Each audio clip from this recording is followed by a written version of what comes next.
ગૌતમ ગંભીર જ નહીં, આ દિગ્ગજે પણ ટીમ ઇન્ડિયાના હેડ કોચ બનવા આપ્યો ઇન્ટરવ્યૂ. ટૂંક સમયમાં જાહેરાત. ભારતીય ક્રિકેટ કંટ્રોલ બોર્ડ ટૂંક સમયમાં ટીમ ઇન્ડિયાના નવા હેડ કોચની જાહેરાત કરી શકે છે. તેના માટે બોર્ડે પ્રોસેસ લગભગ પૂરી કરી લીધી છે.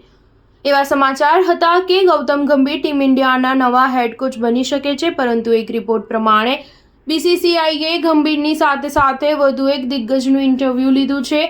ગંભીરે ઇન્ટરનેટ દ્વારા ઇન્ટરવ્યૂ આપ્યો છે. ટીમ ઇન્ડિયાના વર્તમાન હેડ કોચ રાહુલ દ્રવિડનો કાર્યકાળ સમાપ્ત થવા જઈ રહ્યો છે. એક અહેવાલ પ્રમાણે ક્રિકેટ એડવાઇઝરી કમિટીએ મંગળવારે ગૌતમ ગંભીરની સાથે પૂર્વ ભારતીય ક્રિકેટર વુરકેરી વેંકટ રમનનો પણ ઇન્ટરવ્યૂ લીધો હતો. ગંભીર હાલમાં હેડ કોચ બનવાની રેસમાં સૌથી આગળ છે. સમાચાર મુજબ રમન પણ પ્રબળ દાવેદાર છે.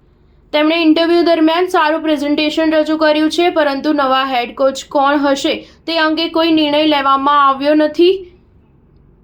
BCCIના એક સૂત્ર પાસેથી મળેલી માહિતી પ્રમાણે ગંભીર વર્ચ્યુઅલ ઇન્ટરવ્યૂ આપ્યું છે, પરંતુ રમને પ્રેઝન્ટેશન રજૂ કર્યું છે. તે ખૂબ જ વિસ્તારથી તૈયાર કરવામાં આવ્યું હતું. હવે CSC વિદેશી ઉમેદવારનું ઇન્ટરવ્યૂ લેશે. તેમાં કોણ સામેલ હશે તે અંગે ખુલાસો નથી થઈ શક્યો.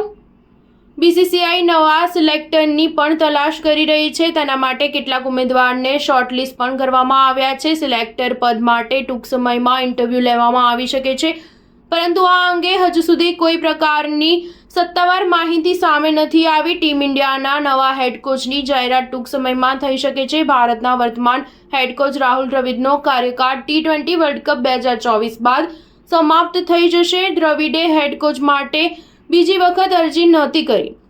તેઓ હવે બ્રેક લેવા માંગે છે. દ્રવિડ સતત 2 વખત ટીમ ઇન્ડિયાના હેડ કોચ રહ્યા છે. સ્ટાર ન્યૂઝ 7 હંમેશા સચ્ચાઈની સાથે.